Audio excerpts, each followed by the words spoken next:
আজ 14ই September Kolkata press ক্লাবে বকুল বাগান সর্বজনীন দুর্গোৎসবের 97তম বর্ষের উদযাপন করা হলো। সেই জন্য একটি সাংবাদিক বৈঠকের আয়োজন করা হয়।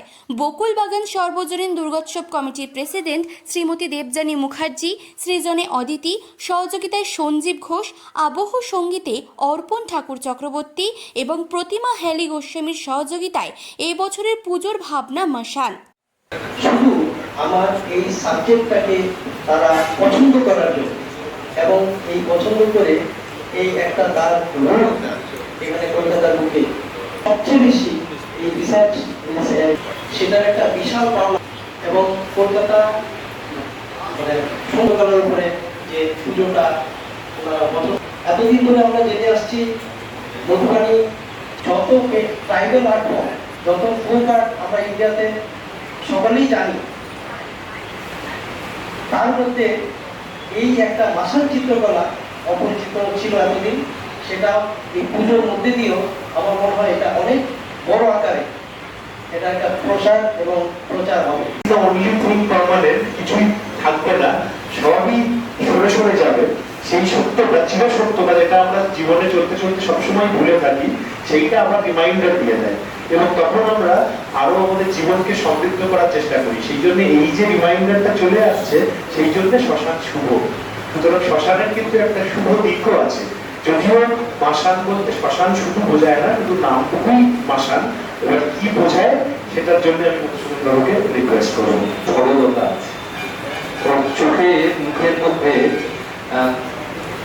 এটা একদম কোনো বসার কথা ছিল। আমাদের বন্ধু সঞ্জীব ঘোষ, সঞ্জীব আমাদের দীর্ঘদিন সবুজ হয়ে ওঠার যে ডাক, সব মিলেই আমরা সমৃদ্ধ।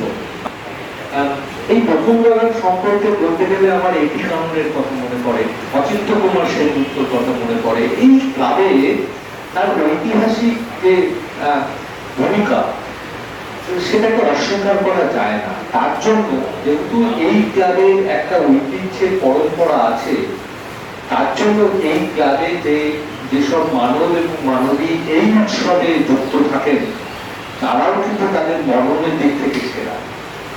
এবার মধুসূদন বাবু তার নামকরণের মধ্যেই আমাদের মধুসূদন শক্তি তিনি এখন বিশেষ করে এই বিষয় নিয়ে যে বিষয় নিয়ে আমরা এবার কাজ করছি, সেই বিষয়ে আমাদের মেধাটা দান করেছেন আমাদের শ্রদ্ধেয় মধুসূদন বাবু।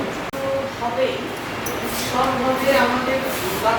বাঙালি প্রধান উৎসব, এই উৎসব শুধু মানুষের আমোদ আনন্দ মূল্য এর পুজো নয়, এর উৎসব নয়।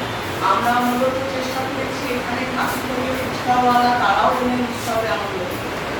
আমরা যদি পুজোটাই বন্ধ করে দিই, হয়তো ছোট করে কিছু ঘটে পুজো করলাম, এরা কোথায় যাবে? বিভিন্ন আপনার শ্রমিকরা আছে যারা প্যান্ডেল বানাচ্ছে বা যারা আমাদের মানে বিভিন্ন রকমের কাজ করছে। একটা উৎসব করতে গেলে তো অনেক রকমের লাগে, শ্রমিক লাগে, বা একটা আনন্দ করতে গেলে হয়তো মেলা বসলো, সেখানে বিভিন্ন মানুষ দোকান দিয়ে তাদেরও তো একটা জীবিকা হবে, তাদেরও যে সারা বছরের একটা জীবিকা হবে, সেটা তো আমরা হেল্প করতে পারবো।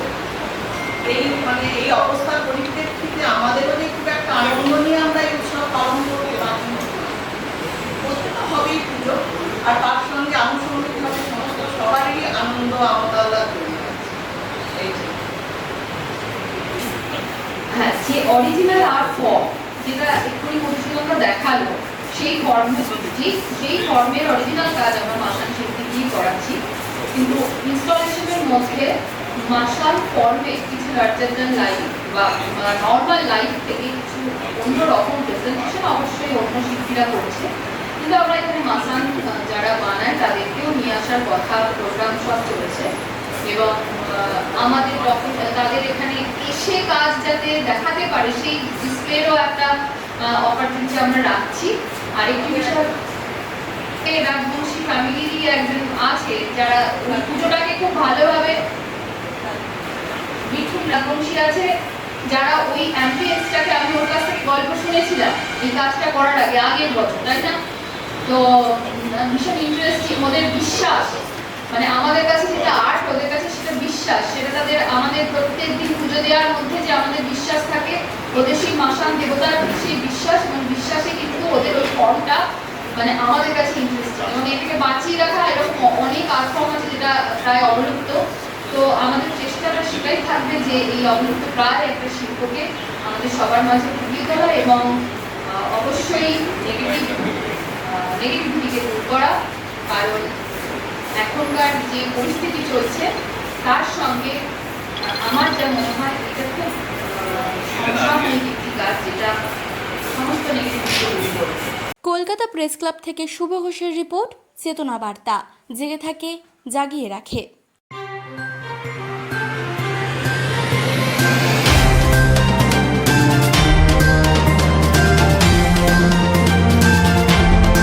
চেতনা বার্তা, জেগে থাকে, জাগিয়ে রাখে।